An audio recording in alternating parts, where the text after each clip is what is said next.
Hello guys, আসসালামু আলাইকুম। সবাই কেমন আছেন? আশা করি ভালো আছেন। আমিও ভালো আছি। আজকে রান্না করব ইলিশ মাছ। মোবাইলে দেখেছি ইলিশ মাছের দাম নাকি কমেছে।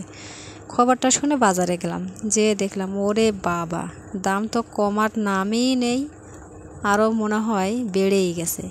গরিব মধ্যবিত্ত মানুষদের ইলিশ মাছ খাওয়ার স্বপ্নটাও দেখা যাবে না। খেতে মন চাইলেতে কি, দাম এত বেশি হলে কি আর খাওয়া যাবে বলেন তো? আমি মাছটা নিয়েছিলাম 250 গ্রাম। মাছের যদি এত দাম হয় তাহলে কি কিনা খাওয়া যাবেই? আপনারাই বলেন। এত হেয়ালিপনা না করে দামটা একবারে ফিক্সড করে যদি দিত তাহলে মনে হয় অনেক ভালো হতো। গরিব মধ্যবিত্ত মানুষেরা পেট পুরে খেতে পারত, তৃপ্তি সহকারে খেতে পারত। তা না করে যে দামটা বলতিছে যে কমেছে, কমার তো নামই নাই। তাহলে কি এরকমভাবে চলা যায়? দিন শেষে কি রান্না করব, কি খাবো, এটাই ভাবতে ভাবতে সময় চলে যায়।